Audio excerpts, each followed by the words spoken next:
जय हिंद साथियों, the freedom में आपका स्वागत है। मैं सुधीर। पिछले वीडियो में हमने देखा कि महावीर सिंह किस तरह शहीद हुए और अंग्रेजों ने उनके शव के साथ क्या किया। अब आज के इस वीडियो में देखेंगे कि महावीर सिंह की हत्या करने के बाद ब्रिटिश सरकार ने क्या सफाई दी, अखबारों में क्या छपवाया और फिर महावीर सिंह के साथियों ने किस तरह से अपने उस शहीद साथी को श्रद्धांजलि दी सेल्यूलर जेल में। यतीन्द्रनाथ दास भी भूख हड़ताल में ही, अनशन में ही शहीद हुए थे, लेकिन कम से कम अंतिम समय में उनके पास उनके सभी साथी थे, उनके भाई थे। जब वो शहीद हुए तो अपने साथियों के कंधे पर उनका जनाजा निकला। उनके अंतिम संस्कार में लाखों लोग शामिल हुए और फिर अनशन से मौत हुई महावीर सिंह की, जहां किसी को पता भी नहीं चला कि आखिर उनकी मौत कब हुई। उसी जेल में ढेर सारे उनके साथी थे, किसी ने उन्हें देखा भी नहीं, किसी को उन्हें देखने नहीं दिया गया। यहां तक कि अंतिम संस्कार भी इस तरह से हुआ कि उनके शव को पत्थर से बांध करके समुद्र में फेंक दिया गया और समुद्री जीव, मछलियां उनके शव को नोच नोच कर खा गई। कई दिनों के बाद भारत में, यानी कि जो मुख्य भूमि है भारत की, वहां सूचना आती है और फिर सरकार का एक बयान छपता है लीडर अखबार में। 31 मई 1933 को लीडर अखबार में सरकार की ओर से एक विज्ञप्ति प्रकाशित की जाती है। वो पूरी विज्ञप्ति अंग्रेजी में है, हम लोग उसका हिंदी अनुवाद देख लेते हैं। यह खबर लीडर अखबार के पेज 13 पर 3 कॉलम में छपी थी। यह विज्ञप्ति कह लीजिए खबर के बजाय, और देखिए कि क्या उसमें लिखा हुआ था। इस विज्ञप्ति की हेडलाइन थी, अंडमान के एक कैदी की मौत। शिमला 28 मई। भारत सरकार को अंडमान के चीफ कमिश्नर द्वारा यह खबर प्राप्त हुई है कि 12 मई को 29 कैदियों ने, जो क्रांतिकारी आंदोलन में अपराधी सिद्ध हुए थे, सेल्यूलर जेल में अनशन आरंभ किया, जिसका कारण कुछ तकलीफों के विरोध में था और जिसे वह हटाना चाहते थे। उसके बाद से अन्य कैदी भी इसमें शामिल हुए। उनमें से एक कैदी महावीर सिंह, जो लाहौर षड्यंत्र केस के अपराधी थे और जिन्हें आजन्म काले पानी की सजा हुई थी, 17 मई को मर गए।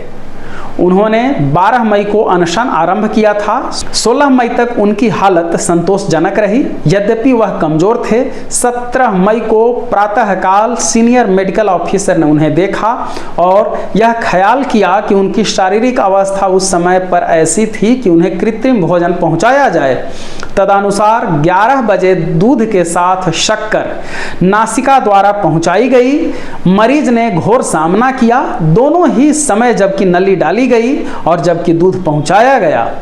दोपहर के बाद 1 बजे शिथिलता के चिन्ह दृष्टिगोचर हुए। सीनियर मेडिकल ऑफिसर ने 2 बार दोपहर के बाद और शाम को देखा और पुनः दूध देने को कहा तथा उचित चिकित्सा बतलाई। इन सब बातों के होते हुए भी वह गिरते ही गए और आधी रात के बाद करीब 1 बजे उनकी मृत्यु हो गई। पोस्टमार्टम परीक्षा की गई और कोई चिन्ह बाहरी या अंदरूनी चोट का नहीं पाया गया, जो कृत्रिम भोजन का परिणाम कहा जा सकता हो।